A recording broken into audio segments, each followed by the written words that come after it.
Hi hello ಎಲ್ಲರಿಗೂ ನಮಸ್ಕಾರ. ಎಲ್ಲರೂ ಹೇಗಿದ್ದೀರಾ? ಸೊ ಇವತ್ತಿನ ಭಾಗದಲ್ಲಿ ನಿಮ್ಮ ಕಮ್ಯುನಿಕೇಷನ್ ಪೇಪರ್, ಸೊ ಅದು ಯಾವುದೇ ಒಂದು ಪರೀಕ್ಷೆ ಆಗಿರ್ಬೋದು, ಅದರಲ್ಲಿ ಕಮ್ಯುನಿಕೇಷನ್ ಪೇಪರ್ ಇದ್ದರೆ ಅದರಲ್ಲಿ ನಾನು ಡಿಸ್ಕಸ್ ಮಾಡ್ತಾ ಇರೋದು ಜನರಲ್ ಇಂಗ್ಲೀಷ್ ಸಬ್ಜೆಕ್ಟ್ ಕುರಿತಾಗಿ. ಸೊ ಜನರಲ್ ಇಂಗ್ಲೀಷ್ ಇದೆಯಲ್ಲ, ಸೊ ಕನ್ನಡ ಮಾಧ್ಯಮದ ವಿದ್ಯಾರ್ಥಿಗಳಿಗೆ ತುಂಬ ಟಫ್ ಅಂತ ಅಂದ್ಕೊಂಡಿರ್ತಾರೆ. ಸೊ ನಾನು ಕೆಲವೊಂದು ಕ್ಲಾಸಸ್ಗಳನ್ನು ಮಾಡೋ ಮೂಲಕ ನಿಮಗೆ ಆದಷ್ಟು ಈಸಿ ಮಾಡಿಕೊಡಲಿಕ್ಕೆ ಪ್ರಯತ್ನವನ್ನು ಪಡ್ತೀನಿ. ಇವತ್ತಿನ ಭಾಗದಲ್ಲಿ ನಾವು KPSC non technical communication paper 2016ರಲ್ಲಿ ನಡೆದಂತಹ ಈ ಪತ್ರಿಕೆಯನ್ನು ಆದಷ್ಟು ನನ್ನ ಕಡೆಯಿಂದ ಸುಲಭವಾಗಿ ವಿವರಣೆಯನ್ನು ನೀಡೋ ಮೂಲಕ ಈ ಕ್ವಶನ್ ಪೇಪರನ್ನು ಸಾಲ್ವ್ ಮಾಡಲಿಕ್ಕೆ ಪ್ರಯತ್ನ ಪಡ್ತೀನಿ. ಸೊ ಇದೇ ರೀತಿಯಾಗಿ ಟೋಟಲ್ ಆಗಿ 10ರಿಂದ 12 ವರ್ಷದ ಕಮ್ಯುನಿಕೇಷನ್ ಪೇಪರನ್ನು ನಾನು ನಿಮಗೆ ಸಾಲ್ವ್ ಮಾಡಿ ಕೊಡಲಿಕ್ಕೆ ಪ್ರಯತ್ನ ಪಡ್ತೀನಿ. ಸೊ ಮುಂದೆ ಹೋಗ್ತಾ ನೋಡೋಣ, ಯಾವಾಗ ಟೈಮ್ ಸಿಗುತ್ತೆ ನಾನು ನಿಮಗೆ ಈ ಪೇಪರ್ ಸಾಲ್ವ್ ಮಾಡಿಕೊಡ್ತೀನಿ. ಸೊ ಇವತ್ತಿನ ಭಾಗದಲ್ಲಿ 2016ರ ಕಮ್ಯುನಿಕೇಷನ್ ಪೇಪರ್ನಲ್ಲಿ ಜನರಲ್ ಇಂಗ್ಲೀಷ್ ಪ್ರಶ್ನೆಯನ್ನು ನೋಡೋಣ. ಮತ್ತು ನಿಮಗೆ ಈಸಿ ಅಂಡರ್ಸ್ಟ್ಯಾಂಡ್ ಆಗಲಿ ಅಂತ ಕನ್ನಡದಲ್ಲಿಯೂ ಕೂಡ ನಾನು ವಿವರಣೆಯನ್ನು ಕೊಟ್ಟಿದ್ದೀನಿ. ಸೊ ಮೊದಲನೇ ಪ್ರಶ್ನೆಯನ್ನು ನೋಡೋಣ. From question number 1 to 3, a statement has been given followed by 4 topics. You have to agree or disagree with the statement given as indicated in the bracket and choose the correct reply for the agreement or disagreement from the 4 choices given below and shade or blacken the correct answer in your answer sheet. So ಇದು ಈ ರೀತಿಯಾದಂಥ ಪ್ರಶ್ನೆಗಳು ಮೊದಲು ಬರ್ತಾಯಿತ್ತು. ಇತ್ತೀಚಿನ ಪ್ರಶ್ನೆ ಪತ್ರಿಕೆಗಳಲ್ಲಿ ಇವುಗಳನ್ನು ನೋಡ್ತಾ ಇಲ್ಲ. ಇಂಗ್ಲೀಷ್ನಲ್ಲಿ ಏನು ಹೇಳ್ತಾ ಇದ್ದಾರೆ ಅಂದರೆ, ಪ್ರಶ್ನೆ 1ರಿಂದ 3ರವರೆಗೆ ಹೇಳಿಕೆಗಳನ್ನು ಅಂದರೆ 4 ಆಯ್ಕೆಗಳನ್ನು ಇಲ್ಲಿ ನೀಡಲಾಗಿದೆ. ಸೊ ಬ್ರ್ಯಾಕೆಟ್ನಲ್ಲಿ ಸೂಚಿಸಿದಂತೆ ನೀಡಿರುವ ಹೇಳಿಕೆಯನ್ನು ನೀವು ಒಪ್ಪಬೇಕು ಅಥವಾ ಒಪ್ಪದೇ ಇರಬೇಕು. ಮತ್ತು ಕೆಳಗೆ ನೀಡಲಾದ 4 ಆಯ್ಕೆಗಳಿಂದ ಒಪ್ಪಂದ ಅಥವಾ ಅಸಮ್ಮತಿಗಾಗಿ ಸರಿಯಾದ ಉತ್ತರವನ್ನು ಆರಿಸಬೇಕು ಮತ್ತು ನಿಮ್ಮ ಉತ್ತರ ಪತ್ರಿಕೆಯಲ್ಲಿ ಸರಿಯಾದ ಉತ್ತರವನ್ನು ಮಾರ್ಕ್ ಮಾಡಬೇಕು ಅಥವಾ ಕಪ್ಪುಗೊಳಿಸಬೇಕು. ಸೊ ಈ ಪ್ರಶ್ನೆ ಯಾವ ರೀತಿ ಬರ್ತಾ ಇತ್ತು ಮೊದಲೇ ಇಲ್ಲಿ ನೋಡಿ. ಮೊದಲು ಒಂದು ಸೆಂಟೆನ್ಸನ್ನು ಕೊಟ್ಟಿದ್ದಾರೆ. ಏನಂತ? The dowry will soon be a thing of past in our country. So ಇಲ್ಲಿ ಈ ಒಂದು ಸೆಂಟೆನ್ಸ್ ಕೊಟ್ಟಿದ್ದಾರಲ್ಲ, the dowry will soon be a thing of the past in our country, ಇದಕ್ಕೆ ನಾವು ಏನು ಮಾಡಬೇಕು? ಡಿಸ್ಅಗ್ರಿ ಮಾಡಬೇಕು, ಅಂದರೆ ಅಸಮ್ಮತಿಯನ್ನು ತೋರಿಸ್ಬೇಕು. ಅವ್ರು ಹೇಳಿದ್ರಲ್ಲ, ಡೈರೆಕ್ಷನನ್ನು ನಿರ್ದೇಶನವನ್ನು ಕೊಟ್ಟಾಗ ಬ್ರ್ಯಾಕೆಟ್ನಲ್ಲಿ ಸಮ್ಮತಿ ಇದ್ದರೆ ಸಮ್ಮತಿಯನ್ನು ಮಾಡಬೇಕು, ಸಮ್ಮತಿ ಇಲ್ಲ ಅಂದರೆ ಡಿಸ್ಅಗ್ರಿ ಅಂತ ಬಂದರೆ ಅಸಮ್ಮತಿಯನ್ನು ತೋರಿಸ್ಬೇಕು ಅಂತ. ಈ ಸೆಂಟೆನ್ಸ್ನ ಕೊನೆ ಭಾಗದಲ್ಲಿ ಡಿಸ್ಅಗ್ರಿ ಅಂತ ಬ್ರ್ಯಾಕೆಟ್ನಲ್ಲಿ ಕೊಟ್ಟಿದ್ದಾರೆ. ಸೊ ಈ ಸೆಂಟೆನ್ಸ್ಗೆ ನಾವು ಅಸಮ್ಮತಿಯನ್ನು ಹೇಳಬೇಕು. ಕನ್ನಡದಲ್ಲಿ ಈ ಒಂದು ವಾಕ್ಯ ಏನಾಗತ್ತೆ? ವರದಕ್ಷಿಣೆ ನಮ್ಮ ದೇಶದಲ್ಲಿ ಶೀಘ್ರದಲ್ಲೇ ಹಿಂದಿನ ವಿಷಯವಾಗಿ ಉಳಿಯಲಿದೆ. ಅಂದರೆ ನಾವು ಇದನ್ನು ತೊಡೆದು ಹಾಕಿಬಿಡ್ತೀವಿ. ಸೊ ಇದೊಂದು ಹಿಂದೆ ಇದ್ದಂತಹ ಒಂದು ವಿಷಯವಾಗಿ ಮಾತನಾಡುವಂತಹ ಟಾಪಿಕ್ ಆಗತ್ತೆ ಅಂತ ಇಲ್ಲಿ ಹೇಳ್ತಾ ಇದ್ದಾರೆ. ಸೊ ಮೊದಲನೇ ಆಪ್ಷನ್ ಇದೆಯಲ್ಲ, ನೋ ಇಟ್ ಕೆನಾಟ್, ಇಲ್ಲ ಅದು ಸಾಧ್ಯವಿಲ್ಲ. ಎರಡನೇದು ನೋ ಇಟ್ ಓಂಟ್, ಇಲ್ಲ ಹಾಗಾಗುವುದಿಲ್ಲ. ಸೊ ಮುಂದಿನ ನೋಡೋಣ. ಓಕೆ, ಮೂರನೇ ಆಪ್ಷನ್ ಇದೆಯಲ್ಲ, ನೋ ಇಟ್ ಡಸ್ ನಾಟ್ ಅಥವಾ ಡಸಂಟ್ ಅಂತ ಹೇಳ್ಬೋದು, ಇಲ್ಲ ಆಗುವುದಿಲ್ಲ. ನೋ ಇಟ್ ಹ್ಯಾಸ್ ನಾಟ್, ಇಲ್ಲ ಇದು ಆಗೋದಿಲ್ಲ ಅಂತ. ಸೊ ಇಲ್ಲಿ ಅವರು ಆಪ್ಷನ್ನಲ್ಲಿ ಬೇರೆ ಬೇರೆ ಕಾಲಗಳನ್ನು ಕೊಟ್ಟಿದ್ದಾರೆ. ಸೊ ಕಾಲಕ್ಕೆ ಅನುಗುಣವಾಗಿ ನಾವು ಇಲ್ಲಿ ಏನು ಮಾಡಬೇಕು? ಆನ್ಸರನ್ನು ಹೇಳಬೇಕು. ಹೌದಾ? ಸೊ ಇಲ್ಲಿ ಫಸ್ಟಿಗೆ ನಾವು ಸೆಂಟೆನ್ಸನ್ನು ನೋಡೋಣ, ವಾಕ್ಯವನ್ನು ನೋಡೋಣ. ಏನಿದೆ? The dowry will soon be a thing of the past in our country. Will ಅಂತ ಬಂದಿದೆ ಅಂದರೆ ಅದು ಫ್ಯೂಚರ್ ಟೆನ್ಸ್ಗೆ ಸಂಬಂಧಪಡುತ್ತೆ. ಸೊ ಮುಂದಿನ ದಿನಗಳಲ್ಲಿ ವರದಕ್ಷಿಣೆ ಅದನ್ನು ನಾವು ತೊಡೆದು ಹಾಕ್ತೀವಿ. ಸೊ ಅತಿ ಶೀಘ್ರದಲ್ಲಿ ಅದೇನಾಗುತ್ತೆ? ಹಿಂದೆ ಇದ್ದಂತಹ ಒಂದು ವಿಷಯವಾಗಿ ಉಳಿದುಕೊಳ್ಳುತ್ತೆ ಅಂತ. ಸೊ ಸೆಂಟೆನ್ಸ್ನಲ್ಲಿ ಯಾವ ಕಾಲವನ್ನು ಬಳಕೆ ಮಾಡಿದಾರಲ್ಲ, ಅದೇ ಕಾಲಕ್ಕೆ ಅನುಗುಣವಾಗಿ ನಾವೇನು ಮಾಡಬೇಕು? ಆಪ್ಷನ್ನಲ್ಲಿ ಟಿಕ್ ಮಾಡಬೇಕು. ಸೊ ವಿಲ್ ಅಂತ ಬಂದಿದ್ರೆ ಅಂದರೆ ಆಪ್ಷನ್ನಲ್ಲಿ ನಾವು ಅಸಮ್ಮತಿಯನ್ನು ತೋರಿಸ್ಬೇಕಾದ್ರೆ ಏನು ಮಾಡಬೇಕು? ಸೊ ಇಲ್ಲಿ ನೋಡೋಣ ಏನಂತ. ಆಪ್ಷನ್ 2 ನೋ ಇಟ್ ಓಂಟ್ ಅಂತ ಹೇಳಬೇಕು. No it won't, option B. So ಅದನ್ನು ಕನ್ನಡದಲ್ಲಿ ಕೂಡ ನಾನು ವಿವರಣೆಯನ್ನು ನೋಡಿದ್ದೀನಿ. ವಾಕ್ಯವು ಭವಿಷ್ಯದ ಉದ್ದೇಶದ ಬಗ್ಗೆ ಮಾತನಾಡುತ್ತಿದೆ. ನಾವು ಭವಿಷ್ಯದ ವಿಷಯಗಳ ಬಗ್ಗೆ ಹೇಳುವಾಗ ವಿಲ್ ಅನ್ನುವಂತಹ ವರ್ಡನ್ನು ಬಳಸ್ತೇವೆ. ಆದ್ದರಿಂದ ಪ್ರಶ್ನೆಯನ್ನು ಅಂದರೆ ಕ್ವಶನ್ ಟ್ಯಾಗ್ ವಿಲ್ ಪದವನ್ನು ತೆಗೆದುಕೊಂಡ್ರೆ, ಸೊ ಕ್ವಶನ್ ಟ್ಯಾಗ್ ಮಾಡುವಾಗ ಏನನ್ನು ನಾವು ಯೂಸ್ ಮಾಡ್ತೀವಿ, ಓಂಟ್ ಅಥವಾ ವಿಲ್ ನಾಟನ್ನು ಬಳಕೆ ಮಾಡಬೇಕಾಗತ್ತೆ. ಓಕೆ, ಸೊ ಅದೇ ರೀತಿಯಾಗಿ ಹ್ಯಾಸ್ನಿಂದ ಸ್ಟಾರ್ಟ್ ಆಗಿದ್ದರೆ ಹ್ಯಾಸ್ ನಾಟ್ ಅಂತ ಹೇಳಬೇಕಾಗಿತ್ತು, ಡಸ್ನಿಂದ ಸ್ಟಾರ್ಟ್ ಆಗಿದ್ರೆ ಡಸ್ ನಾಟ್ ಅಂತ ಹೇಳಬೇಕಾಗಿತ್ತು. ಸೊ ಇದು ಫ್ಯೂಚರ್ ಬಗ್ಗೆ ಮಾತನಾಡೋ ಮೂಲಕ ಫ್ಯೂಚರ್ನ ಉದ್ದೇಶವನ್ನು ಹೇಳ್ತಾ ಇರೋದ್ರಿಂದ ವಿಲ್ ಅಂತ ಯೂಸ್ ಮಾಡಿದರು. ಸೊ ಅದಕ್ಕೆ ನಾವು ಪ್ರತ್ಯುತ್ತರವಾಗಿ ಓಂಟ್, ನೋ ಇಟ್ ಓಂಟ್ ಅಂತ ಹೇಳಬೇಕಾಗತ್ತೆ. ಸೊ ಆಪ್ಷನ್ 2 ಸರಿಯಾದ ಉತ್ತರ. ಎರಡನೇ ನೋಡೋಣ. It injures the girls self respect, puts her family to great financial strain and debases the man's attitude towards his wife. So ಇಲ್ಲಿ ಏನು ಹೇಳ್ತಾ ಇದ್ದಾರೆ, ಈ ಒಂದು ವಾಕ್ಯಕ್ಕೆ ನಾವು ಸಮ್ಮತಿಯನ್ನು ತೋರಿಸ್ಬೇಕು ಅಂತ ಹೇಳ್ತಾ ಇದ್ದಾರೆ. ವಾಕ್ಯ ಕನ್ನಡದಲ್ಲಿ ಏನು ಅರ್ಥವನ್ನು ಕೊಡುತ್ತೆ ಅಂದರೆ, ಇದು ಹುಡುಗಿಯ ಸ್ವಾಭಿಮಾನವನ್ನು ಘಾಸಿಗೊಳಿಸುತ್ತದೆ, ಆಕೆಯ ಕುಟುಂಬವನ್ನು ದೊಡ್ಡ ಆರ್ಥಿಕ ಒತ್ತಡಕ್ಕೆ ಒಳಪಡಿಸುತ್ತದೆ ಮತ್ತು ತನ್ನ ಹೆಂಡತಿಯ ಕಡೆಗೆ ಪುರುಷನ ಮನೋಭಾವವನ್ನು ಅವಮಾನಿಸುತ್ತದೆ ಅಂತ ಕನ್ನಡದಲ್ಲಿ ಅದು ಅರ್ಥವನ್ನು ಕೊಡುತ್ತೆ. ಸೆಲ್ಫ್ ರೆಸ್ಪೆಕ್ಟ್ ಅಂದರೆ ಸ್ವಾಭಿಮಾನ. ಸೊ ಅದೇ ರೀತಿಯಾಗಿ ಫೈನಾನ್ಷಿಯಲ್ ಸ್ಟ್ರೇನ್ ಅಂದರೆ ಆರ್ಥಿಕ ಒತ್ತಡ. ಸೊ ಆಮೇಲೆ ಆ್ಯಟಿಟ್ಯೂಡ್ ಅಂದರೆ ಮನೋಭಾವ. ಸೊ ಇಲ್ಲಿ ಏನಂತ ಹೇಳ್ತಿದ್ದಾರೆ, ಒಂದು ಹುಡುಗಿಯ ಸ್ವಾಭಿಮಾನವನ್ನು ಘಾಸಿಗೊಳಿಸುತ್ತದೆ, ಆಕೆಯ ಕುಟುಂಬವನ್ನು ದೊಡ್ಡ ಆರ್ಥಿಕ ಒತ್ತಡಕ್ಕೆ ಒಳಪಡಿಸುತ್ತದೆ ಮತ್ತು ತನ್ನ ಹೆಂಡತಿಯ ಕಡೆಗೆ ಪುರುಷನ ಮನೋಭಾವವನ್ನು ಅವಮಾನಿಸುತ್ತದೆ. ಈ ಒಂದು ಸೆಂಟೆನ್ಸ್ಗೆ ನಾವು ಸಮ್ಮತಿಯನ್ನು ತೋರಿಸ್ಬೇಕು. ಸೊ ಸೆಂಟೆನ್ಸ್ ಇದೆಯಲ್ಲ, ಯಾವುದರ ಮೂಲಕ ಸ್ಟಾರ್ಟ್ ಆಗಿದೆ, ಸೊ ಅದನ್ನು ನೋಡೋಣ. ಸೊ ಎಸ್ ಇಟ್ ಡಸ್, ಹೌದು ಇದು ಮಾಡುತ್ತೆ. ಎಸ್ ಇಟ್ ಈಸ್, ಹೌದು ಇದು ನಿಜ. ಎಸ್ ಇಟ್ ಹ್ಯಾಸ್, ಹೌದು ಇದು ಹೊಂದಿದೆ. ಎಸ್ ಇಟ್ ಕೆನಾಟ್, ಹೌದು ಇದು ಸಾಧ್ಯವಿಲ್ಲ. ಇಟ್ ಕೆನಾಟ್ ಅನ್ನೋದು ಆಗಲ್ಲ, ಯಾಕಂದರೆ ನಮಗೆ ಸಮ್ಮತಿಯನ್ನು ತೋರಿಸ್ಬೇಕು. ಅದಕ್ಕೆ ಆಪ್ಷನ್ 4 ತಪ್ಪಾಗಿದೆ. ಸೊ ಆಪ್ಷನ್ 3 ಕೂಡ ತಪ್ಪಾಗಿದೆ, ಯಾಕಂದರೆ ಸೆಂಟೆನ್ಸ್ ಇದೆ ಅಲ್ಲ, ಪಾಸ್ಟ್ ಟೆನ್ಸ್ನಲ್ಲಿ ಇಲ್ಲ, ಹ್ಯಾಸ್ ಅನ್ನೋದು ಇಲ್ಲಿ ಬರಲ್ಲ.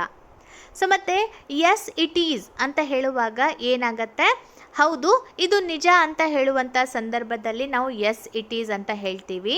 ಆದರೆ ಅದು ಇಲ್ಲಿ ಸೆಂಟೆನ್ಸ್ ಅಥವಾ ವಾಕ್ಯ ಏನು ಕೇಳ್ತಾ ಇದೆ, ಈ ರೀತಿ ಮಾಡತ್ತಾ ಅಥವಾ ಮಾಡಲ್ವಾ ಅಂತ ಕೇಳ್ತಾ ಇದ್ದಾರೆ. ಸೊ ಅದಕ್ಕೆ ಆಪ್ಷನ್ 1 ಎಸ್ ಇಟ್ ಡಸ್, ಹೌದು ಇದು ಈ ರೀತಿ ಮಾಡುತ್ತೆ. ಅಂದರೆ ಫ್ಯಾಮ್ಲಿಯಲ್ಲಿ ಈ ರೀತಿಯಾಗಿ ಆರ್ಥಿಕ ಒತ್ತಡಕ್ಕೆ ಒಳಗಾಗಲಾಗತ್ತೆ, ಮತ್ತು ಹುಡುಗಿಯ ಸ್ವಾಭಿಮಾನವನ್ನು ಘಾಸಿಗೊಳಿಸುತ್ತೆ, ಮತ್ತು ತನ್ನ ಹೆಂಡತಿಯ ಕಡೆಗೆ ಪುರುಷನ ಮನೋಭಾವವನ್ನು ಅದು ಅವಮಾನಿಸುತ್ತೆ.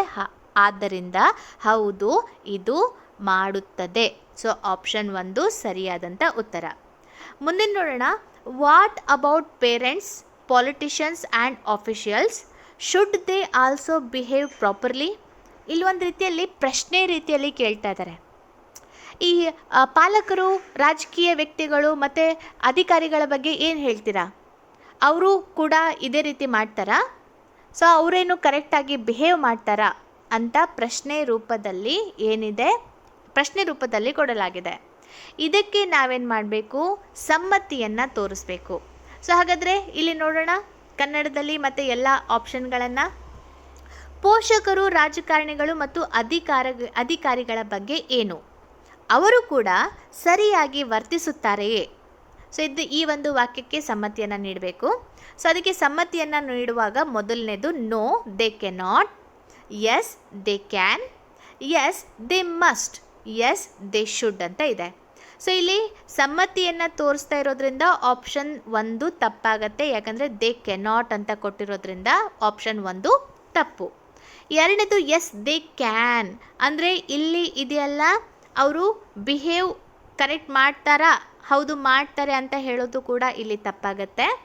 ನಾಲ್ಕನೇದು ಇದೆಯಲ್ಲ, ಹೌದು ಅವರು ಮಾಡಲೇಬೇಕು, ದೇ ಶುಡ್ ಅಂದರೆ ಅವರು ಮಾಡಲೇಬೇಕು, ಅಂದರೆ ಪಾಲಕರಾಗಿರ್ಬೋದು, ರಾಜಕೀಯ ವ್ಯಕ್ತಿ ಆಗಿರ್ಬೋದು, ಅಧಿಕಾರಿಗಳು ಆಗಿರ್ಬೋದು, ಅವರು ಸರಿಯಾಗಿ ವರ್ತಿಸಲೇಬೇಕು ಅನ್ನೋದು ಸಮ್ಮತಿಯನ್ನು ತೋರಿಸ್ತಾ ಇರೋದ್ರಿಂದ ಎಸ್ ದೇ ಶುಡ್ ಅನ್ನೋದು ಹೌದು ಅವರು ಮಾಡಬೇಕು, ಆಪ್ಷನ್ 4 ಸರಿಯಾದ ಉತ್ತರ. ಓಕೆ, 4 ಪ್ರಶ್ನೆ ಆಯಿತು ಆ ರೀತಿಯಾಗಿ ಸಮ್ಮತಿ ಅಸಮ್ಮತಿಯನ್ನು ತೋರಿಸ್ಲಿಕ್ಕೆ. ಮುಂದಿನ ಪ್ರಶ್ನೆಗಳನ್ನು ನೋಡೋಣ. Direction each of the question from 4 to 7 has 4 sentences in the form of 4 options. You have to identify the most appropriate sentence out of them and mark the corresponding answer in your answer sheet ಅಂತ ಇದೆ. So ಇಲ್ಲಿ ನೋಡೋಣ. ಈಗ ನೋಡಿ ಈಗ ಪ್ರಶ್ನೆಗಳು first ಭಾಗದಲ್ಲಿ ಕನ್ನಡ ಇರುತ್ತೆ, ಸೆಕೆಂಡ್ ಭಾಗದಲ್ಲಿ ಇಂಗ್ಲೀಷ್ ಇರುತ್ತೆ, ಅದಾದಮೇಲೆ ಕಂಪ್ಯೂಟರ್ ಬರುತ್ತೆ. ಆದರೆ ನಾನು ಕೇವಲ ಇಂಗ್ಲೀಷನ್ನು ತೆಗೆದುಕೊಂಡಿರೋದ್ರಿಂದ ಪ್ರಶ್ನೆ 1, 2, 3 ಅಂತ ನಾನು ತೆಗೆದುಕೊಂಡಿದ್ದೀನಿ. ಸೊ ಇಲ್ಲಿ 4ರಿಂದ 8ರವರೆಗಿನ ಪ್ರಶ್ನೆಗೆ ಸಂಬಂಧಪಟ್ಟಂತೆ ನಾವು ಯಾವ ರೀತಿಯಾಗಿ ಉತ್ತರವನ್ನು ನೀಡಬೇಕು ಅಂತ ನಮಗೆ ನಿರ್ದೇಶನವನ್ನು ನೀಡಿದ್ದಾರೆ. ಸೊ ಡೈರೆಕ್ಷನ್ ಏನಿದೆ, 4ರಿಂದ 8ರ ಪ್ರತಿಯೊಂದು ಪ್ರಶ್ನೆಯು 4 ಆಯ್ಕೆಗಳ ರೂಪದಲ್ಲಿ 4 ವಾಕ್ಯಗಳನ್ನು ಹೊಂದಿದೆ. ಅವುಗಳಲ್ಲಿ ಅತ್ಯಂತ ಸೂಕ್ತವಾದ ವಾಕ್ಯವನ್ನು ನೀವು ಗುರುತಿಸಬೇಕು ಮತ್ತು ನಿಮ್ಮ ಉತ್ತರ ಪತ್ರಿಕೆಯಲ್ಲಿ ಅನುಗುಣವಾದ ಉತ್ತರವನ್ನು ಗುರುತಿಸಬೇಕು. ಅಂದರೆ 4 ವಾಕ್ಯಗಳನ್ನು ಕೊಟ್ಟಿರ್ತಾರೆ, ಆ ವಾಕ್ಯದಲ್ಲಿ ಕರೆಕ್ಟಾಗಿ ಗ್ರಾಮೆಟಿಕಲಿ ಯಾವ ವಾಕ್ಯ ಸರಿಯಾಗಿ ಇದೆ ಅನ್ನೋದನ್ನು ನಾವೇನು ಮಾಡಬೇಕು, ಚೂಸ್ ಮಾಡಬೇಕಾಗತ್ತೆ. ಸೊ ಹಾಗಾದರೆ ಮೊದಲನೇ ಪ್ರಶ್ನೆಯನ್ನು ನೋಡೋಣ. He is gifted with a talent for painting. So he is gifted with a talent for painting. So ಕನ್ನಡದಲ್ಲಿ ಏನು ಹೇಳ್ತಾ ಇದೆ, ಅವರು ಚಿತ್ರಕಲೆಯಲ್ಲಿ ಪ್ರತಿಭೆಯನ್ನು ಹೊಂದಿದ್ದಾರೆ. ಇನ್ನೊಂದು ನಿಮಗೆ ಕ್ಲಿಯರ್ ಆಗಿ ಒಂದು ವಿಷಯ ಹೇಳ್ತೀನಿ, ಅದೇನೆಂದರೆ ನಾವು ಇಂಗ್ಲೀಷ್ನಲ್ಲಿ ವಾಕ್ಯದಲ್ಲಿ ಎಲ್ಲಿ ತಪ್ಪಿದೆ ಅನ್ನೋದನ್ನು ಕಂಡುಹಿಡಿಲಿಕ್ಕೆ ಪೂರ್ತಿಯಾಗಿ ಆ ವಾಕ್ಯವನ್ನು ಕನ್ನಡದಲ್ಲಿ ಟ್ರಾನ್ಸ್ಲೇಟ್ ಮಾಡ್ಕೊಂಡ್ಬಿಟ್ಟು ಇವಾಗ ಕಂಡು ಹಿಡಿಬಹುದು ಅಂತ ನಾವೇನಾದರೂ ಆ ರೀತಿ ಅಂದ್ಕೊಂಡ್ರೆ ವಾಕ್ಯ ಸರಿ ಮಾಡೋದ್ರಲ್ಲಿ ಅಥವಾ ಗ್ರಾಮೆಟಿಕಲ್ ಮಿಸ್ಟೇಕ್ ಇದ್ದಾಗ ಕನ್ನಡ ಟ್ರಾನ್ಸ್ಲೇಷನ್ ನಮಗೆ ಹೆಲ್ಪ್ ಮಾಡೋದಿಲ್ಲ. ಸೊ ಕನ್ನಡವನ್ನು ನಾನು ಯಾಕೆ ಹೇಳ್ತಾ ಇದ್ದೀನಿ ಅಂದರೆ ಆ ವಾಕ್ಯದಲ್ಲಿ ಏನಿದೆ ಅನ್ನೋದು ನಿಮಗೆ ಅರ್ಥ ಆಗಲಿ ಅನ್ನುವಂಥ ಉದ್ದೇಶದಿಂದ ನಾನೇನು ಮಾಡ್ತಾ ಇದ್ದೀನಿ, ನಿಮಗೆ ಕನ್ನಡದಲ್ಲಿ ತೋರಿಸ್ತಾ ಇದ್ದೀನಿ. ಹೌದಾ? ಈಗ 4 ಆಪ್ಷನ್ ಇದೆ. 4 ಆಪ್ಷನ್ನಲ್ಲಿ ಅಥವಾ 4 ವಾಕ್ಯಗಳು ಇದೆ. 3 ವಾಕ್ಯಗಳು ತಪ್ಪಿದೆ. ಆದರೆ ಆಲ್ಮೋಸ್ಟ್ ಎಲ್ಲ ವಾಕ್ಯಗಳು ಕನ್ನಡದಲ್ಲಿ ಸಿಮಿಲರ್ ಆದಂತಹ ಅಥವಾ ಸೇಮ್ ಆದಂತಹ ಮೀನಿಂಗನ್ನು ಕೊಡುತ್ತೆ. ಸೊ ಮೊದಲನೇದಾಯಿತು. ಎರಡನೇದು ಆಪ್ಷನ್ ನೋಡೋಣ. He is gifted in a talent for painting. So ಅವರು ಚಿತ್ರಕಲೆಯ ಪ್ರತಿಭೆಯಲ್ಲಿ ಪ್ರತಿಭಾನ್ವಿತರಾಗಿದ್ದಾರೆ. ಸೊ ಇದು ಎರಡನೇ ಆಪ್ಷನ್. ಸೊ ಮೂರನೇ ಆಪ್ಷನ್ ಏನು ಹೇಳ್ತಾ ಇದೆ, he is gifted for a talent for painting. ಚಿತ್ರಕಲೆಯ ಪ್ರತಿಭೆಗಾಗಿ ಅವರು ಪ್ರತಿಭಾನ್ವಿತರಾಗಿದ್ದಾರೆ. ನಾಲ್ಕನೇ option, he is gifted under a talent for painting. So ಅವರು ಚಿತ್ರಕಲೆಯ ಪ್ರತಿಭೆಯ ಅಡಿಯಲ್ಲಿ ಪ್ರತಿಭಾನ್ವಿತರಾಗಿದ್ದಾರೆ. ಹೌದಾ? ಸೊ ಇಲ್ಲಿ 4 ಆಪ್ಷನ್ನಲ್ಲಿ ಏನು ಹೇಳ್ತಾ ಇದ್ದಾರೆ ಅಂದರೆ ಆತನ ಹತ್ರ, ಅಂದರೆ ಆ ಒಬ್ಬ ವ್ಯಕ್ತಿ ಇದ್ದಾರಲ್ಲ, ಸೊ ಆತನಿಗೆ ಚಿತ್ರಕಲೆಯ ಒಂದು ಪ್ರತಿಭೆಯನ್ನು ಹೊಂದಿದ್ದಾನೆ ಅನ್ನೋದನ್ನು ನಾವು ಹೇಳಬೇಕು. ಸೊ ಸರಿಯಾದ ವಾಕ್ಯ ಯಾವುದು ಅಂದರೆ ಆಪ್ಷನ್ ಎ ನಾವು ಫಸ್ಟಿಗೆ ನೋಡಿರೋದು. ಸೊ ಯಾಕೆ ಉಳಿದ ಆಪ್ಷನ್ಗಳು ತಪ್ಪಾಗಿದೆ ಅನ್ನೋದನ್ನು ನಾವು ಹೇಳಬೇಕಂದ್ರೆ ಆಪ್ಷನ್ 1ರಲ್ಲಿ ವಿತ್ ಅಂತ ಇದೆ. ಸೊ ವಿತ್ ಎಂಬ ಉಪನಾಮವನ್ನು ಬಳಸಲಾಗಿದೆ ಅಥವಾ ಪ್ರಿಪೋಸಿಷನನ್ನು ಬಳಸಲಾಗಿದೆ. ಸೊ ಈಗ ಅಪಾನ್, ಆನ್, ಆಮೇಲೆ ಅಂಡರ್, ಬಿನಿತ್, ಸಿನ್ಸ್, ಇನ್, ವಿದಿನ್. ಸೊ ಈ ರೀತಿಯಾಗಿ ಹಲವಾರು ಪ್ರಿಪೋಸಿಷನ್ಸ್ಗಳು ಬರುತ್ತೆ. ಸೊ 2 ವಾಕ್ಯಗಳನ್ನು ಜೋಡಿಸುವಲ್ಲಿ ಮತ್ತು 2 ವಾಕ್ಯಗಳನ್ನು ಕನೆಕ್ಟ್ ಮಾಡುವಲ್ಲಿ ಮತ್ತು ಅರ್ಥವನ್ನು ನೀಡುವಲ್ಲಿ ಪ್ರಿಪೋಸಿಷನ್ ತುಂಬಾ ಮಹತ್ವದ ಪಾತ್ರವನ್ನು ವಹಿಸುತ್ತೆ. ಸೊ ಮೊದಲನೆಯ ಸೆಂಟೆನ್ಸ್ನಲ್ಲಿ ವಿತ್ತನ್ನು ಬಳಸಿರೋದ್ರಿಂದ ಸೊ ಆ ಒಬ್ಬ ವ್ಯಕ್ತಿ ಇದನ್ನಲ್ಲ, ಪೇಂಟಿಂಗ್ ಚಿತ್ರಕಲೆಯ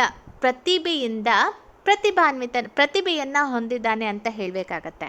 ಸೊ ಅದಕ್ಕೆ ಅಲ್ಲಿ ವಿತ್ತನ್ನು ಬಳಸಿರೋದ್ರಿಂದ ಆ ಒಂದು ವಾಕ್ಯ ಕರೆಕ್ಟ್ ಆಗಿದೆ. ಸೊ ಅವರು ಚಿತ್ರಕಲೆಯಲ್ಲಿ ಪ್ರತಿಭೆಯನ್ನು ಹೊಂದಿದ್ದಾರೆ. ಇದು ವಾಕ್ಯವನ್ನು ವ್ಯಾಕರಣಬದ್ಧವಾಗಿ ಸರಿಯಾಗಿ ಮಾಡುತ್ತೆ. ಗ್ರಾಮೆಟಿಕಲಿ ಇದು ಕರೆಕ್ಟ್. ಎರಡನೇ ಒಂದು ವಾಕ್ಯದಲ್ಲಿ ಆಪ್ಷನ್ 2ನಲ್ಲಿ ಇನ್ ಅಂತ ಕೊಟ್ಟಿದ್ದಾರೆ. ಇನ್ ಅಂತ ಕೊಟ್ಟಿರೋದು ಇದು ಕೂಡ ಪ್ರಿಪೋಸಿಷನ್. ಸೊ ಇನ್ ಎಂಬ ಉಪನಾಮವನ್ನು ಬಳಸಲಾಗಿದೆ. ಇನ್ ಅಂದರೆ ಒಳಗೆ. ಹೌದಾ? ಪ್ರತಿಭೆ ಎಲ್ಲಿ ಅನ್ನುವುದು ತಪ್ಪು ಆಗುತ್ತೆ. ಸೊ ಪ್ರತಿಭೆಯ ಒಳಗೆ ಅಂತ ಹೇಳೋದು ತಪ್ಪಾಗತ್ತೆ. ಇನ್ ಅಂದರೆ ಒಳಗೆ. ಸೊ ಪ್ರತಿಭೆ ಒಳಗೆ ಅಂತ ಹೇಳೋದು ತಪ್ಪಾಗತ್ತೆ. ಸೊ ಆಪ್ಷನ್ 2 ಹೇಳಿಕೆ ತಪ್ಪು. ಆಪ್ಷನ್ 3ನಲ್ಲಿ ನಾವು ಫಾರ್ ಅಂತ ಬಳಕೆ ಮಾಡಿದ್ದೀವಿ. ಫಾರ್ ಅನ್ನುವಂತಹ ಪ್ರಿಪೋಸಿಷನನ್ನು ಬಳಸಲಾಗಿದೆ. ಸೊ ಪ್ರತಿಭೆಗಾಗಿ ಆತ ಪ್ರತಿಭಾನ್ವಿತನಾಗಿದ್ದಾನೆ, ಪ್ರತಿಭೆಗಾಗಿ ಅಂತ ಹೇಳೋದು ಕೂಡ ತಪ್ಪಾಗತ್ತೆ. ಸೊ ಫಾರ್ ಅಂತ ಬಳಸಿರೋದ್ರಿಂದ 3ನೇ ಸ್ಟೇಟ್ಮೆಂಟ್ ಕೂಡ ತಪ್ಪಾಗಿದೆ.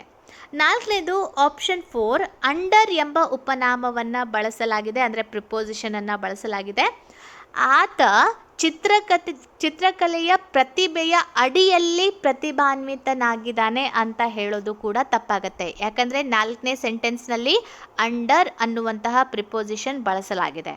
ಸೊ ಕರೆಕ್ಟಾಗಿ ಯಾವ ಒಂದು ವಾಕ್ಯ ಕರೆಕ್ಟ್ ಆಗಿದೆ ಅಂದರೆ ಆಪ್ಷನ್ 1A. ಹೌದಾ? ಸೊ ನೆಕ್ಸ್ಟ್ 2ನೇ ಪ್ರಶ್ನೆಯನ್ನು ನೋಡೋಣ. ಹಿ is worthy of our reverence and esteem. So ಇಲ್ಲಿ ರೆವರೆನ್ಸ್ ಅಂದರೆ ಮತ್ತು ಎಸ್ಟೀಮ್ ಅಂದರೆ ಗೌರವ ಅನ್ನೋದೇ ಮೀನಿಂಗ್ ಬರುತ್ತೆ. ಸೊ ಇಲ್ಲಿ ಮರ್ಯಾದೆ ಮತ್ತು ಗೌರವ ಅನ್ನುವಂತಹ ಮೀನಿಂಗನ್ನು ರೆವರೆನ್ಸ್ ಮತ್ತು ಎಸ್ಟೀಮ್ ಹೊಂದಿದೆ. So he is worthy of our reverence and esteem ಅಂದರೆ ವರ್ದಿ ಅಂದರೆ ಅರ್ಹರು, ರೆವರೆನ್ಸ್ ಅಂದರೆ ಗೌರವ, ಎಸ್ಟೀಮ್ ಅಂದರೆ ಅದು ಕೂಡ ಗೌರವ ಬರುತ್ತೆ ಅಥವಾ ನಾವು ಮರ್ಯಾದೆ ಅಂತ ಕೂಡ ಹೇಳ್ಬೋದು. ವಾಕ್ಯ ಕನ್ನಡದಲ್ಲಿ ಏನು ಹೇಳ್ತಿದ್ದಾರೆ? ಅವರು ನಮ್ಮ ಗೌರವ ಮತ್ತು ಮರ್ಯಾದೆಗೆ ಅರ್ಹರು. ಸೊ ನೆಕ್ಸ್ಟ್ 2ನೇ ಸ್ಟೇಟ್ಮೆಂಟ್ ನೋಡೋಣ. ಇದರಲ್ಲಿಯೂ ಕೂಡ ನಾವು ಚೇಂಜಸ್ ನೋಡ್ಬೋದು, ಆದರೆ ಕನ್ನಡದಲ್ಲಿ ಸೇಮ್ ಮೀನಿಂಗ್ ಬರುತ್ತೆ. ಹಿ is worthy in our reverence and esteem. ಮೊದಲನೇ ಸೆಂಟೆನ್ಸ್ನಲ್ಲಿ ನಾವು ನೋಡಿದ್ವಿ, ಅದೇನೇ 2ನೇ ಸೆಂಟೆನ್ಸ್ನಲ್ಲಿ, ಆದರೆ ಇಲ್ಲಿ ಇನ್ ಅನ್ನುವಂತಹ ಪ್ರಿಪೋಸಿಷನ್ ಯೂಸ್ ಮಾಡಲಾಗಿದೆ. He is worthy in our reverence and esteem ಅಂತ. 3ನೇದಲ್ಲಿ he is worthy upon our reverence and esteem. So ಅವರು ಇಲ್ಲಿ ಇದೆಲ್ಲ ಅಪಾನ್ ಅಂತ ಇದೆ, ಹೌದಾ? ಅಪಾನ್ ಅನ್ನೋದನ್ನು ಬಳಕೆ ಮಾಡಿದ್ದಾರೆ ಮೊದಲನೇ ಸೆಂಟೆನ್ಸ್ನಲ್ಲಿ. ಸೊ ಇಲ್ಲಿ ಏನು ಮಾಡಿದ್ದಾರೆ? ಯಾವುದೂ ಯೂಸ್ ಮಾಡಿಲ್ಲ. 2ನೇದರಲ್ಲಿ ಇನ್ ಅನ್ನುವಂತಹ ಪ್ರಿಪೋಸಿಷನನ್ನು ವರ್ದಿ ಮುಂಭಾಗದಲ್ಲಿ, 3ನೇ ಆಪ್ಷನ್ನಲ್ಲಿ ಅಪಾನ್ ಅನ್ನುವಂತಹ ಪ್ರಿಪೋಸಿಷನನ್ನು ಯೂಸ್ ಮಾಡಿದ್ದಾರೆ.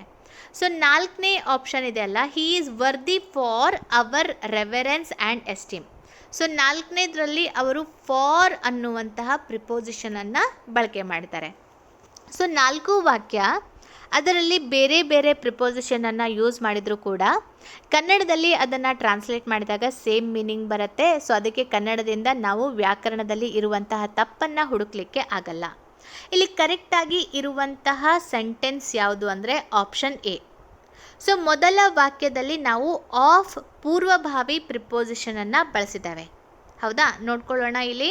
ಸೊ ಇಲ್ಲಿ ಮೊದಲನೇ ಇದರಲ್ಲಿ ಹಿ ಈಸ್ ವರ್ದಿ ಆಫ್, ಫಸ್ಟಿಗೆ ನಾನು ನೋಡಿರಲಿಲ್ಲ. So he is worthy of, ಮೊದಲನೇದಲ್ಲಿ ಆಫ್ ಅಂತ ಇದೆ, 2ನೇದರಲ್ಲಿ ಇನ್ ಅನ್ನುವಂಥ ಪ್ರಿಪೋಸಿಷನ್ ಇದೆ, 3ನೇದಲ್ಲಿ ಅಪಾನ್ ಅನ್ನುವಂತಹ ಪ್ರಿಪೋಸಿಷನ್ ಇದೆ, 4ನೇದರಲ್ಲಿ ಫಾರ್ ಅನ್ನುವಂತಹ ಪ್ರಿಪೋಸಿಷನ್ ಇದೆ ವರ್ದಿ ಮುಂಭಾಗದಲ್ಲಿ.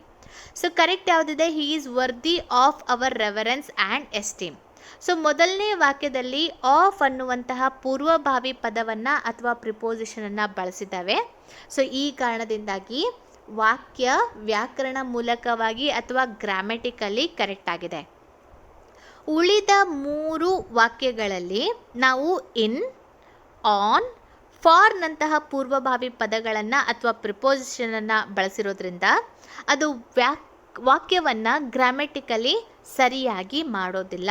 ಸೊ ಕರೆಕ್ಟಾಗಿ ಗ್ರಾಮೆಟಿಕಲಿ ಆ ಸೆಂಟೆನ್ಸ್ಗೆ ಅರ್ಥವನ್ನು ಬರಲಿಕ್ಕೋಸ್ಕರ he is worthy of our reverence and esteem, ಆತ ನಮ್ಮ ಗೌರವ ಮತ್ತು ಮರ್ಯಾದೆಗೆ ಅರ್ಹ ಅನ್ನೋದನ್ನು ಆಫ್ ಅನ್ನುವಂಥ ಪ್ರಿಪೋಸಿಷನನ್ನು ಯೂಸ್ ಮಾಡೋ ಮೂಲಕ ಆಪ್ಷನ್ 1 ಸರಿಯಾಗಿದೆ.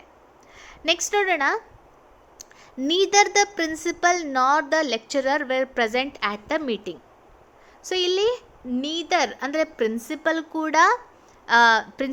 ಕೂಡ ಮೀಟಿಂಗ್ಗೆ ಬರಲಿಲ್ಲ, ಪ್ರಿನ್ಸಿಪಲ್ನೊಂದಿಗೆ ಉಳಿದ ಲೆಕ್ಚರರ್ಸ್ಗಳು ಕೂಡ ಮೀಟಿಂಗಲ್ಲಿ ಇರಲಿಲ್ಲ ಅನ್ನೋದು ಇಲ್ಲಿ ವಾಕ್ಯದ ಒಂದು ಮೀನಿಂಗ್ ಕನ್ನಡದಲ್ಲಿ. ಸೊ ಮೊದಲನೇದಲ್ಲಿ neither the principal or the lecturer were present at the meeting ಅಂತ ಕೊಟ್ಟಿದ್ದಾರೆ. ಸೊ ಪ್ರಿನ್ಸಿಪಲ್ ಮುಂಭಾಗದಲ್ಲಿ ಆರ್ ಅಂತ ಇದೆ ಮೊದಲನೇ ವಾಕ್ಯದಲ್ಲಿ. 2ನೇದರಲ್ಲಿ neither the principal nor the lecturers were present at the meeting. So ಎರಡನೇ ವಾಕ್ಯದಲ್ಲಿ ನಾರ್ ಅಂತ ಇದೆ ಪ್ರಿನ್ಸಿಪಲ್ನ ಮುಂಭಾಗದಲ್ಲಿ, ಮತ್ತು ಇದು ಪಾಸ್ಟ್ ಟೆನ್ಸನ್ನು ಹೇಳ್ತಾ ಇದೆ. ಅಂದರೆ ನಾನು ಈಗಾಗಲೇ ಏನು ಮಾಡ್ತಾ ಇದ್ದೀನಿ, ಹೋಗಿ ಮೀಟಿಂಗ್ ನೋಡಿ ಬಂದಿದ್ದೀನಿ, ನೋಡಿದರೆ ಪ್ರಿನ್ಸಿಪಲು ಇಲ್ಲ ಮತ್ತು ಲೆಕ್ಚರರು ಕೂಡ ಬಂದಿಲ್ಲ ಮೀಟಿಂಗ್ಗೆ. ಸೊ ಅದನ್ನು ನಾನು ನನ್ನ ಫ್ರೆಂಡ್ ಮುಂದೆ ಹೇಳ್ತಾ ಇದ್ದೀನಿ ಈ ಒಂದು ಸನ್ನಿವೇಶವನ್ನು. ಅಂದರೆ ಇದಾಗಲೇ ಆಗಿ ಹೋಗಿದೆ. ಸೊ ಮೂರನೇದರಲ್ಲಿ neither the principal nor the lecturers was present the meeting ಅಂತ ಇದೆ. ಸೊ ವಾಸ್ ಅಂತ ಮೂರನೇದರಲ್ಲಿ ಇದೆ. ಓಕೆ, ನಾಲ್ಕನೇದಲ್ಲಿ neither the principal nor the lecturers have present at the meeting. ಹೌದಾ? ಸೊ ಹ್ಯಾವ್ ಅದೆಲ್ಲ ಪ್ರೆಸೆಂಟ್ ಟೆನ್ಸ್ಗೆ ಪ್ರಸ್ತುತವಾಗಿ ಹೇಳುವಾಗ ಬಳಕೆ ಮಾಡಲಾಗತ್ತೆ. ಸೊ ಇಲ್ಲಿ ನಾವು ಯಾವುದನ್ನು ಸರಿಯಾದ ಉತ್ತರ ಅಂತ ಹೇಳಬೇಕಂದ್ರೆ option B, neither the principal nor the lecturers were present at the meeting ಅನ್ನೋದು ಸರಿಯಾದ ಉತ್ತರ. ಯಾಕೆ ಅಂತ ಹೇಳ್ತೀನಿ ನೋಡಿ. ಸೊ ಈಗ ನಾನು ಈಗಾಗಲೇ ಹೇಳಿರುವ ಹಾಗೆ ಈಗಾಗಲೇ ಇದು ಮುಗಿದು ಹೋಗಿರೋದನ್ನು ಒಬ್ಬ ವ್ಯಕ್ತಿ ಇನ್ನೊಬ್ಬನಿಗೆ ಹೇಳ್ತಾ ಇದ್ದಾರೆ. ಏನಂತ, ನಾನು ಹೋಗಿದ್ದೆ, ಅಲ್ಲಿ ನೋಡಿದರೆ ಪ್ರಿನ್ಸಿಪಲ್ಲು ಇಲ್ಲ, ಲೆಕ್ಚರರ್ಸು ಇಲ್ಲ ಮೀಟಿಂಗ್ನಲ್ಲಿ ಅಂತ. ಹೌದಾ? ಸೊ ಅಂದರೆ ಆಗಿ ಹೋಗಿರೋದ್ರಿಂದ ನಾವು ಇದು ಪಾಸ್ಟ್ ಟೆನ್ಸ್ನಲ್ಲಿ ಇದೆ ಅಂತ ಕನ್ಸಿಡರ್ ಮಾಡಬೇಕು. ಸೊ ಮತ್ತು ಯಾವಾಗ ನೀದರ್ ಬರುತ್ತೆ ಆ ವಾಕ್ಯದಲ್ಲಿ ಕಂಪಲ್ಸರಿಯಾಗಿ ನಾವು ನಾರನ್ನು ಬಳಸಲೇಬೇಕು. ಮೊದಲನೇ ಸ್ಟೇಟ್ಮೆಂಟಲ್ಲಿ ಅವರು ಆರ್ ಅಂತ ಕೊಟ್ಟಿದ್ದಾರೆ, ಅದಕ್ಕೆ ಮೊದಲನೆಯ ಸ್ಟೇಟ್ಮೆಂಟ್ ತಪ್ಪಾಗಿದೆ. ಎರಡನೇ ಸ್ಟೇಟ್ಮೆಂಟಲ್ಲಿ ನಾರ್ ಅಂತ ಕೊಟ್ಟಿದ್ದಾರೆ, ಎರಡನೇ ಸ್ಟೇಟ್ಮೆಂಟ್ ಕರೆಕ್ಟ್ ಆಗಿದೆ. ಅದೇ ರೀತಿಯಾಗಿ ವೇರ್ ಪ್ರೆಸೆಂಟ್ ಅಂದರೆ ಅವರು, ವೇರ್ ಅಂದರೆ ಸೊ ಇಲ್ಲಿ ಹಿಂದಿನ ಪಾಸ್ಟ್ ಟೆನ್ಸ್ ಬಗ್ಗೆ ಮಾತಾಡ್ತಿರೋದ್ರಿಂದ ಸೊ ಪ್ರಿನ್ಸಿಪಲು ಅಟೆಂಡ್ ಮಾಡಲಿಲ್ಲ, ಲೆಕ್ಚರರು ಅಟೆಂಡ್ ಮಾಡಲಿಲ್ಲ ಮೀಟಿಂಗನ್ನು ಅಂತ. ಸೊ ಆಪ್ಷನ್ 2 ಸರಿಯಾದ ಉತ್ತರ. ಮೂರನೇ ಈ ಆಪ್ಷನ್ನಲ್ಲಿ ಏನು ಮಾಡಿದ್ದಾರೆ ಅಂದರೆ ನಾರ್ ಅಂತ ಯೂಸ್ ಮಾಡಿದ್ದಾರೆ, ಆದರೆ was present, lecturers was present. Was ಅನ್ನೋದನ್ನು ಒಬ್ಬ ವ್ಯಕ್ತಿ ಇದ್ದಾಗ ನಾವು ಉಲ್ಲೇಖ ಮಾಡ್ತೀವಿ, ಆದರೆ ಇಲ್ಲಿ ಪ್ರಿನ್ಸಿಪಲ್ ಮತ್ತು ಲೆಕ್ಚರರ್ ಉಲ್ಲೇಖ ಇರೋದ್ರಿಂದ ವಾಸ್ ಅಂತ ಬಳಕೆ ಮಾಡೋದು ತಪ್ಪಾಗತ್ತೆ. ನಾಲ್ಕನೇ ಆಪ್ಷನ್ನಲ್ಲಿ neither the principal nor the lecturers have present at the meeting. So ಇದು ಪ್ರಸ್ತುತವಾಗಿ ನಡೀತಿರುವಂತಹ ಸನ್ನಿವೇಶಕ್ಕೆ ಹೇಳ್ತಾ ಇರೋದ್ರಿಂದ ಹ್ಯಾವ್ ಅಂತ ಯೂಸ್ ಮಾಡಿರೋದ್ರಿಂದ ನಾಲ್ಕನೇ ಆಪ್ಷನ್ ತಪ್ಪಾಗತ್ತೆ. ಸೊ ಇದೊಂದು ಇಂಗ್ಲಿಷ್ ಗ್ರಾಮರ್ ರೂಲ್ಸ್ ಏನಂದರೆ ನೀದರ್ ಬಂದರೆ ಕಂಪಲ್ಸರಿಯಾಗಿ ನಾರ್ ಬರಲೇಬೇಕು, ಮತ್ತು ಅಲ್ಲಿ ಸ್ವಲ್ಪ ಪಾಸ್ಟ್ ಟೆನ್ಸ್ ಅಂದರೆ ಅಂದರೆ ಹಿಂದಿನ ಕಾಲದಲ್ಲಿ ಅದನ್ನು ನಾವು ಉಲ್ಲೇಖ ಮಾಡಬೇಕಾಗತ್ತೆ. ಸೊ ಅದನ್ನು ಎಲ್ಲ ರೀತಿಯಾಗಿ ಮಾಡಿದ್ದು option B, neither the principal nor the lecturers were present at the meeting. So ಅದನ್ನು ನಾನು ಹೇಳಿದ್ದೀನಿ ಕನ್ನಡದಲ್ಲಿ. ನಾವು ವಾಕ್ಯದಲ್ಲಿ ನೀದರ್ ಅನ್ನು ಬಳಸಿದಾಗ ವಾಕ್ಯದಲ್ಲಿ ನಾರ್ ಎಂಬ ಪದವನ್ನು ಬಳಸಲೇಬೇಕಾಗತ್ತೆ. ಮೊದಲನೆಯ ಆಯ್ಕೆಯಲ್ಲಿ ಅಥವಾ ಆರ್ ಪದವನ್ನು ಬಳಸಲಾಗತ್ತೆ, ಅದಕ್ಕೋಸ್ಕರ ಗ್ರಾಮೆಟಿಕಲಿ ಫಸ್ಟ್ ಸೆಂಟೆನ್ಸ್ ತಪ್ಪಾಗಿದೆ. ಸೊ ಎರಡನೇದಂತರೂ ಕರೆಕ್ಟ್ ಆಗಿದೆ, ಯಾಕಂದರೆ ನಾರ್ ಅಂತ ಕೂಡ ಬಳಸಿದ್ದಾರೆ ಮತ್ತು ವೇರ್ ಅಂತ ಕೂಡ ಬಳಸಿದ್ದಾರೆ. ಮೂರನೇ ಆಯ್ಕೆಯಲ್ಲಿ ನಾರ್ ಪದವನ್ನು ಬಳಸಲಾಗಿದೆ, ಆದರೆ ವಾಸ್ ಪದವನ್ನು ಬಳಸಲಾಗಿದೆ. ಹೌದಾ? ವಾಸ್ ಅಂದರೆ ಏಕ ವ್ಯಕ್ತಿಗೆ ನಾವು ಹೇಳ್ತೀವಿ he was, she was, it was ಹಿಂಗಂತ. ಹೌದಾ? ಸೊ ಇಲ್ಲಿ ಏಕವಚನ ರೂಪದಲ್ಲಿ ಬಳಸಲಾಗತ್ತೆ, ಆದರೆ ವಾಕ್ಯದಲ್ಲಿ ಎರಡು ವ್ಯಕ್ತಿಗಳ ಉಲ್ಲೇಖ ಇರೋದ್ರಿಂದ ಮೂರನೇ ಆಯ್ಕೆ ಕೂಡ ತಪ್ಪಾಗಿದೆ. ನಾಲ್ಕನೇ ಆಯ್ಕೆಯಲ್ಲಿ ನಾರ್ ಅನ್ನು ಬಳಸಲಾಗಿದೆ, ಆದರೆ ವೇರ್ ಪದದ ಬದಲಾಗಿ ಹ್ಯಾವ್ ಪದವನ್ನು ಬಳಸಲಾಗಿರೋದ್ರಿಂದ ಸೊ ಪ್ರೆಸೆಂಟ್ ಟೆನ್ಸ್ ಕಾಲಕ್ಕೆ ಹ್ಯಾವ್ ಪದವನ್ನು ಬಳಸಲಾಗತ್ತೆ, ಆದರೆ ವಾಕ್ಯ ಇರೋದು ಪಾಸ್ಟ್ ಟೆನ್ಸ್ ಅಥವಾ ಭೂತಕಾಲದಲ್ಲಿ. ಸೊ ಎರಡನೇ ಸೆಂಟೆನ್ಸ್ ಪಾಸ್ಟ್ ಟೆನ್ಸ್ನಲ್ಲಿದೆ, ನೀದರ್ನ ಭಾಗದಲ್ಲಿ ನಾರನ್ನು ಕರೆಕ್ಟಾಗಿ ಯೂಸ್ ಮಾಡಲಾಗಿದೆ ಮತ್ತು ಗ್ರಾಮೆಟಿಕಲಿ ಕರೆಕ್ಟ್ ಇದೆ. ಸೊ ಇಲ್ಲಿ ಏನಂತ ಹೇಳ್ತಾ ಇದ್ದಾರೆ, neither the principal nor the lecturers were attend the meeting. ಅಂದರೆ ಈ ಕಡೆ ಪ್ರಾಂಶುಪಾಲರು ಕೂಡ ಅಟೆಂಡ್ ಆಗಿರಲಿಲ್ಲ, ಅದೇ ರೀತಿಯಾಗಿ ಲೆಕ್ಚರರ್ಸ್ ಕೂಡ ಮೀಟಿಂಗಲ್ಲಿ ಅಟೆಂಡ್ ಆಗಿಲ್ಲ ಅಂತ ವಾಕ್ಯ ಕನ್ನಡದಲ್ಲಿ ಮೀನಿಂಗ್ ಬರುತ್ತೆ. ಓಕೆ, ಮುಂದೆ ನೋಡೋಣ. You must learn to adapt your changing circumstances. ಹೌದಾ? ಮೊದಲನೇ ವಾಕ್ಯದಲ್ಲಿ ಏನು ಹೇಳ್ತಾ ಇದ್ದಾರೆ, ಬದಲಾಗುತ್ತಿರುವ ಸನ್ನಿವೇಶಗಳಿಗೆ ಹೊಂದಿಕೊಳ್ಳಲು ನೀವು ಕಲಿಯಬೇಕು. ಹೌದಾ? ಸೊ ಇಲ್ಲಿ ಸ್ವಲ್ಪ ನೀವು ಗಮನ ನೋಡ್ತಾ ಹೋಗಿ. ಮೊದಲನೆಯ ಸ್ಟೇಟ್ಮೆಂಟಲ್ಲಿ ಅಡಾಪ್ಟ್ ಅಂತ ಇದೆ, ADAPT ಅಂತ. ಎರಡನೇದರಲ್ಲಿ you must learn to adapt yourself to changing circumstances. ಎಲ್ಲ ವಾಕ್ಯಗಳು ಅದೇ ಮೀನಿಂಗನ್ನು ಕನ್ನಡದಲ್ಲಿ ನೀಡುತ್ತೆ, ಆದರೆ ಇಂಗ್ಲೀಷ್ನಲ್ಲಿ ವಾಕ್ಯದಲ್ಲಿ ಚೇಂಜಸ್ ಇರುತ್ತೆ, ಗ್ರಾಮೆಟಿಕಲ್ ಮಿಸ್ಟೇಕ್ ಇರುತ್ತೆ, ಅದನ್ನು ನಾವು ಕಂಡುಹಿಡಿಬೇಕು. ಸೊ ಎರಡನೇ ವಾಕ್ಯದಲ್ಲಿ ADOPT ಅಡಾಪ್ಟ್ ಅಂತ ಇದೆ. ಮೂರನೇ ವಾಕ್ಯ you must learn to adept yourself to changing circumstances ಅಂತ ಇದೆ. ಅಡೆಪ್ಟ್ ADEPT ಅಂತ ಇದೆ. ನಾಲ್ಕನೇದರಲ್ಲಿ you must learn to adapt ADAPT himself ಅಂತ ಇದೆ. So you must learn to adapt himself to changing circumstances. ಹೌದಾ? ಸೊ ಹಾಗಾದರೆ ಇಲ್ಲಿ ಯಾವುದು ಕರೆಕ್ಟಾಗಿ ಇದೆ ಅಂತ ಹೇಳಬೇಕಂದ್ರೆ ಮತ್ತೆ ಆಪ್ಷನ್ 1 ಕರೆಕ್ಟ್ ಆಗಿದೆ. ಸೊ ಆಪ್ಷನ್ 1 ಏನು ಹೇಳುತ್ತೆ? You must learn to adapt yourself to changing circumstances. So adapt ಅಂದರೆ, ಅಡಾಪ್ಟ್ ಪದದ ಕನ್ನಡದಲ್ಲಿ ಮೀನಿಂಗ್ ಏನಂದರೆ ಹೊಂದಿಕೊಳ್ಳುವಿಕೆ. ಸೊ ಇಲ್ಲಿ ಸ್ಟಾರ್ಟಿಂಗ್ನಲ್ಲಿ ಯು ಮಸ್ಟ್ ಅಂತ ಇದೆ. ಯುನಿಂದ ಸ್ಟಾರ್ಟ್ ಆಗಿರೋದ್ರಿಂದ ವಾಕ್ಯದ ಮುಂಭಾಗದಲ್ಲಿ, ಅಂದರೆ ವಾಕ್ಯ ಹೇಗೆ ಕಂಟಿನ್ಯೂ ಆಗಿರುತ್ತಲ್ಲ, ಯುವರ್ ಸೆಲ್ಫ್ ಅಂತ ಕರೆಕ್ಟಾಗಿ ಕೊಟ್ಟಿದ್ದಾರೆ. ಯು ಮತ್ತು ಯುವರ್ ಸೆಲ್ಫ್ ಅಂತ ವಾಕ್ಯದಲ್ಲಿ ಕರೆಕ್ಟಾಗಿ ಕೊಟ್ಟಿದ್ದಾರೆ. ಅದಕ್ಕೆ ಆಪ್ಷನ್ 1 ಕರೆಕ್ಟ್ ಆಗಿದೆ. ಎರಡನೇ ಆಯ್ಕೆ ಯಾಕೆ ತಪ್ಪಾಗಿದೆ? ಎರಡನೇ ಆಯ್ಕೆಯಲ್ಲಿ ಅಡಾಪ್ಟ್ ಅಂತ ಕೊಟ್ಟಿದ್ದಾರೆ. ADOPT ಅಂದರೆ ಅಳವಡಿಸಿಕೊಳ್ಳೋದು ಅಂತ ಹೇಳಿರೋದ್ರಿಂದ ಎರಡನೇ ವಾಕ್ಯ ಗ್ರಾಮೆಟಿಕಲಿ ತಪ್ಪಾಗಿದೆ. ಅಡಾಪ್ಟ್ ಮಾಡ್ಕೊಳ್ಳಿ, ಮಗುವನ್ನು ಅಡಾಪ್ಟ್ ಮಾಡ್ಕೊಳ್ಳಿ ಅಂತ ಹೇಳ್ತಾರಲ್ಲ, ಸೊ ಅಳವಡಿಸಿಕೊಳ್ಳೋದು. ಮೂರನೇ ವಾಕ್ಯದಲ್ಲಿ, ಮೂರನೇ ಸೆಂಟೆನ್ಸಲ್ಲಿ ಅಡೆಪ್ಟ್ ಅಂತ ಇದೆ. ಅಡೆಪ್ಟ್ ಅಂದರೆ ಪ್ರವೀಣ, ನುರಿತ ಅಥವಾ ಪ್ರವೀಣ ಅನ್ನುವಂತಹ ಮೀನಿಂಗ್ ಬರುತ್ತೆ. ಸೊ ಅಡೆಪ್ಟ್ ಆ ಒಂದು ವಾಕ್ಯಕ್ಕೆ ಸೂಟೇಬಲ್ ಅಲ್ಲ. ಸೊ ಮೂರನೇ ಸೆಂಟೆನ್ಸ್ ಕೂಡ ತಪ್ಪಾಗಿದೆ. ನಾಲ್ಕನೇ ವಾಕ್ಯದಲ್ಲಿ ಯು ಪದದಿಂದ ಸ್ಟಾರ್ಟ್ ಆಗಿದೆ. ನೋಡಿದ್ವಲ್ಲ ನಾವು ಸೆಂಟೆನ್ಸ್ ಅಥವಾ ವಾಕ್ಯ, ಏನಿದೆ you must learn to adapt ಅಂತ ಇದೆ. ಆದರೆ ನಾಲ್ಕನೇ ಆಪ್ಷನ್ನಲ್ಲಿ ಯುನಿಂದ ಸ್ಟಾರ್ಟ್ ಆಗಿ ಹಿಮ್ಸೆಲ್ಫ್ ಪದವನ್ನು ಬಳಸಲಾಗಿದೆ. ಸೊ ದ್ವಿತೀಯ ಭಾಗದಲ್ಲಿ ಹಿಮ್ಸೆಲ್ಫ್ ಪದವನ್ನು ಬಳಸಲಾಗಿದೆ. ಯುನಿಂದ ಸ್ಟಾರ್ಟ್ ಆದರೆ ಯುನಿಂದನೇ ಕಂಪ್ಲೀಟ್ ಆಗಬೇಕು, ನಿಂದ ಸ್ಟಾರ್ಟ್ ಆದರೆ ಹಿಮ್ಸೆಲ್ಫಿಂದ ಆಗತ್ತೆ.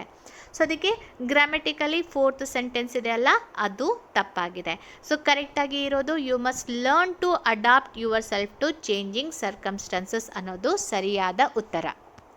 ಓಕೆ, ಸೊ ಇದು ಈ ಭಾಗದಲ್ಲಿ ಒಂದು ಸುಮ್ಮನೆ ಎಕ್ಸಾಂಪಲ್ಗೋಸ್ಕರ ನಾನು ಕ್ವಶನ್ ಪೇಪರನ್ನು ಸಾಲ್ವ್ ಮಾಡಿದ್ದೀನಿ, 2 ಭಾಗವನ್ನು. ಸೊ ನಿಮಗೆ ಇಷ್ಟ ಆದರೆ ದಯವಿಟ್ಟು ಲೈಕ್, ಶೇರ್, ಸಬ್ಸ್ಕ್ರೈಬ್ ಆಗೋದನ್ನು ಮರಿಬೇಡಿ. ಆದಷ್ಟು ನೀವು ಶೇರ್ ಮಾಡ್ತಾ ಹೋಗಿ. ನಾನೇನು ಮಾಡ್ತಾಯಿದ್ದೀನಿ, ಇವಾಗ ನೀವು ಹೇಗೆ ಪ್ಯಾಟರ್ನನ್ನು ನೋಡ್ತಾ ಇದ್ದೀರಲ್ಲ, ಅದೇ ರೀತಿಯಾಗಿ ನಾನು ಎಲ್ಲ ಪ್ರಶ್ನೆ ಪತ್ರಿಕೆಯನ್ನು ಸಾಲ್ವ್ ಮಾಡಿ ಈಸಿಯಾಗಿ ಯಾಕೆ ತಪ್ಪಿದೆ, ಯಾಕೆ ಸರಿ ಇದೆ ಅನ್ನೋದನ್ನೆಲ್ಲ ನಿಮಗೆ ಹೇಳ್ತಾ ಹೋಗ್ತೀನಿ. ಸೊ ಇದರಿಂದ ಏನಾಗುತ್ತೆ, ಈಸಿಯಾಗಿ ನೀವು ಇಂಗ್ಲೀಷ್ನಲ್ಲಿ 35 ಸ್ಕೋರ್ ಮಾಡ್ಬೋದು. ಮತ್ತು ಹಿಂದಿನ ಕ್ವಶನ್ ಪೇಪರನ್ನು ಮುಂದೆ ಬರುವಂತಹ ಸಾಧ್ಯತೆ ಇರುವಂತಹ ಪ್ರಶ್ನೆಗಳನ್ನು ಕೂಡ ನಾನು ಡಿಸ್ಕಸ್ ಮಾಡ್ತಾ ಹೋಗ್ತೀನಿ. ಸೊ ಇದಿಷ್ಟು ಈ ಭಾಗದ ಮಾಹಿತಿಯಾಗಿತ್ತು. ನೆಕ್ಸ್ಟ್ ಕ್ಲಾಸಲ್ಲಿ ಮುಂದಿನ ಪ್ರಶ್ನೆಗಳನ್ನು ಡಿಸ್ಕಸ್ ಮಾಡೋಣ. Thank you so much.